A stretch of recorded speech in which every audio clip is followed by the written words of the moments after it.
Yeah, well, let's start with the first game, the early game, the Lions versus the Sharks. Both sides making no changes really, one each. Right? Yeah, it's very settled. It's pleasing, I think, for both camps. This game, as I think we'll get around to discussing the other game as well, of course, and I think we'll probably agree that everything is looking incredibly close in terms of the. I don't think you're getting more than a sort of 55-45 sort of tilt in either semi-final really, and certainly the Joburg one. Looks as though it could be really close. I don't think we should be surprised if there's an upset, i.e. the Sharks storming the Highveld and winning. The Sharks tend to travel quite well. They travel quite well in Super Rugby, so a little trip up to the Highveld is not going to be too massively daunting for them. They'll get a bit of support in Joburg too. But having said that, I think that the Lions are. Nobody disputes their right to a home semi-final. They've played some really good rugby this season, a very multifaceted sort of side, yes, I think the scale is slightly leaning their way. I think they say it all starts in the old engine room, and their scrummage is always a strong aspect of their sort of makeup and their driving play, and of course the fact that they're not afraid to give the ball width either makes them there's plenty of X factor in that team, and perhaps they will just be a little bit too strong for the Sharks, but it's in tipping the Lions, I say so with a fair amount of nervousness.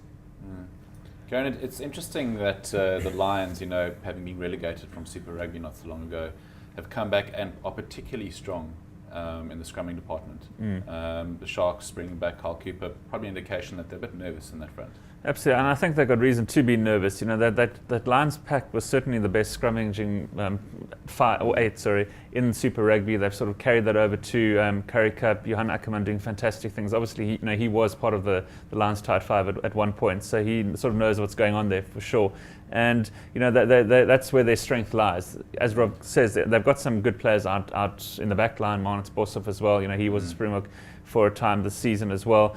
But they're going to look to their front 8 to sort of carry them to victory, and I'm pretty confident they're actually going to win. And I think it's going to be a little bit easier even than some people think. Last weekend the Cheetahs, who the Lions played in their last game, had a lot to play for, and the Lions completely blew them out the water, 47-7 I think the final score was. And the Sharks team that went down to Western Province to play very much a B side from Province struggled significantly in the first half, and they've only made the one change, as you said. A lot of people said, but you must remember this is a weakened Sharks team as well. Well, Brad McLeod-Henderson didn't think so, and he only made the one change. And Carl Cooper for Hadebe, it doesn't really is much of a muchness for my mind. It doesn't really weaken or strengthen the front row. So they're gonna struggle, I think, a little bit at Ellis Park. The Lions are really, really good at home. They've struggled a little bit on the road, having lost to the Bulls, the Sharks, and Province.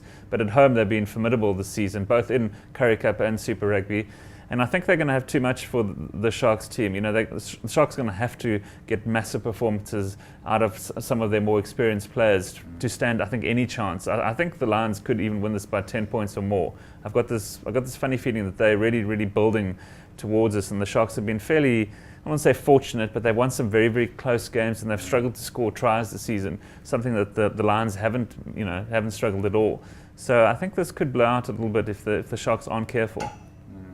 But Rob, lest we forget, the Sharks do seem to have this uncanny knack of always qualifying for the playoffs and more often than not getting pretty far. Absolutely. There's plenty of experience in their ranks, even though, of course, they're missing lots of key Springboks, especially, for instance, they're all Springbok front row. And they have actually had a few issues without Beast Bismarck and Yanni du Plessis, because I think someone like Lawrence Adrianza hasn't perhaps developed in Durban to the extent that people have been hoping this season. He keeps on being benched, doesn't he? And he's, he seems to start a game and then perhaps be sort of, less than completely convincing, and then find himself back on the bench. He's on the bench again. They can only rely on him for a sort of impact role. It's a real chance for him to stand up. If he was to come off the bench and perhaps make a difference, crucially late on to their scrum against the really impressive Lions 8, then he will have made quite a useful little necessary late season statement. But they've got so much experience. There's still a guy like Matt Stevens, England, pretty crusty sort of England prop. Said about him, he's playing on the tight head side. He's one of those props you're never quite sure which is his better side of the scrum. So no guarantees that the Sharks will sort of prosper in that department. But the one thing that perhaps needs to be considered is that the Jake White factor. There have been some whispers that there were some issues and that things weren't completely harmonious in the last few weeks and months of his time there. Now he's gone, and just in the last couple of weeks there has been a little bit more sort of a vibrancy, if you like, to the Sharks' play. And you wonder if maybe, just in a quiet sort of way, him having left is actually going to, in a strange way, work out quite positively, and that the Sharks may still be quite dangerous. I'm not going to agree with Garen on the sort of the score blowing out. I think it's going to be closer than that. I think if the Lions win, it'll probably be by sort of 3 to 5 points.